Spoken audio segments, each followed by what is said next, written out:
En este tutorial vamos a ver los cambios en la facturación con la versión 3.3 de los CFDI. Con las modificaciones a la estructura del CFDI 3.3, Microchip hace lo propio en el sistema, adaptándose a las nuevas necesidades y requerimientos fiscales. Entre los cambios que hay, se encuentra que ya no es necesario dar de alta otros datos fiscales del cliente más que el nombre y el RFC. Esto si tenemos configurado el sistema para emitir ya CFDI en la versión 3.3. En caso de que se encuentre configurado en la versión 3.2, seguirá solicitando ciertos datos fiscales. Este cambio se debe a que para la versión 3.3 únicamente se requiere el nombre y el RFC del contribuyente receptor, ya que son los únicos que aparecen en el XML. Inclusive, también solo aparece el nombre y RFC del emisor del CFDI. Cabe recordar que el uso del CFDI 3.3 será obligatorio a partir del 1 de diciembre de 2017. Para visualizar estos cambios, vamos a elaborar una factura, iniciando con un cliente nuevo. Primero, nos cercioramos que tengamos configurado el sistema para emitir CFDIs en la versión 3.3, ingresando a las preferencias de la empresa que se encuentra en el menú Herramientas, y lo verificamos en la pestaña Facturación. Ahora vamos a crear una nueva factura.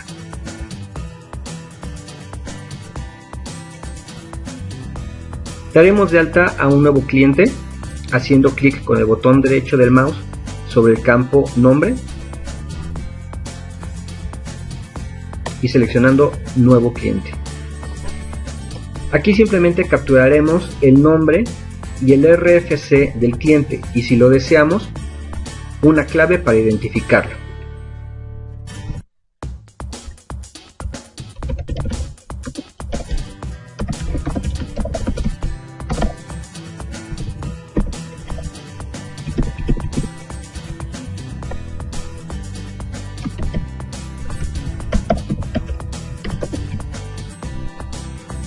Guardamos y cerramos,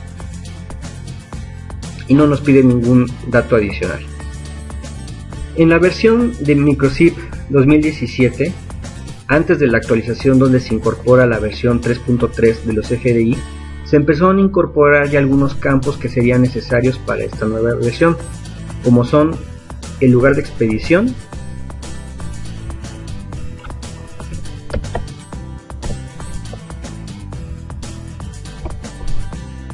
y el uso del CFDI.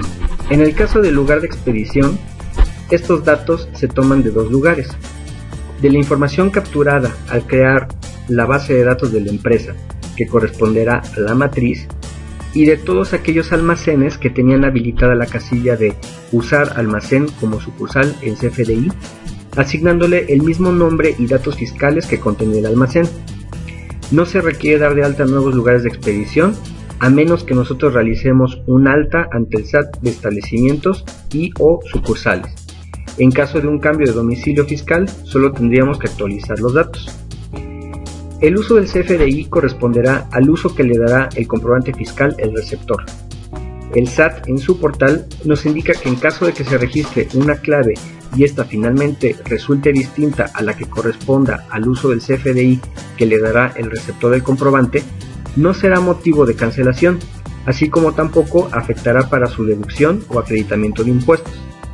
También nos indica que en el caso de emitirle el CFDI a un residente en el extranjero con RFC genérico, se debe registrar la clave P01 que corresponde a por definir. Uno de los cambios importantes en la parte de la facturación corresponde a la manera en que nosotros vamos a utilizar los conceptos de pago en una sola exhibición y pago en parcialidades, que ahora será pago en parcialidades o diferido. Anteriormente se utilizaba pago en una sola exhibición sin importar si este se realizaba en el momento de la emisión de la factura o antes o después, siempre y cuando se realizara el pago completo en una sola transacción. Ahora solo se podrá utilizar el método de pago en una sola exhibición, que la clave es PUE, cuando se realice dicho pago al momento de emitir el comprobante.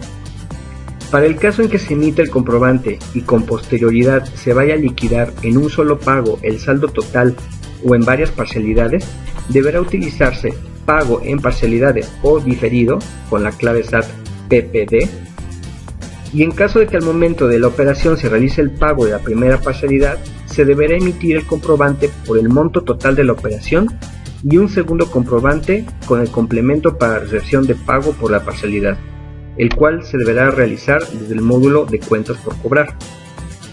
En el caso de Microsip, el mismo sistema nos delimitará los campos que podremos o no utilizar dependiendo de la condición de pago que elijamos en la pestaña de cobranza al momento de realizar nuestra factura. Si nosotros seleccionamos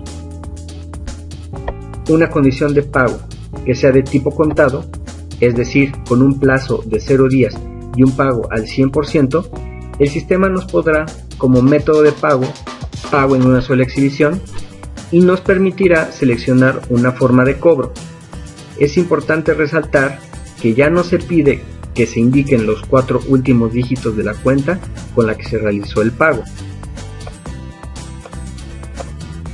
Si por el contrario seleccionamos una condición de pago que sea a crédito, el sistema nos pondrá como método de pago en parcialidades o diferido, y de manera predeterminada la forma de cobro será por definir. Vamos a agregar un artículo.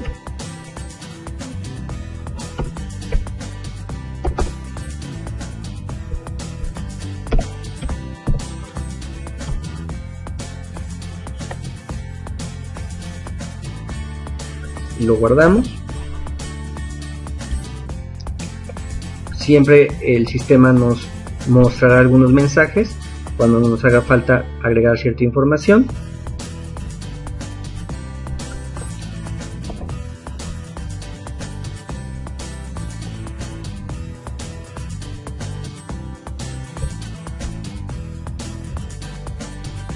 Y finalmente certificamos el comprobante para ver que todo esté correcto. Esperamos que este tutorial les sea de utilidad.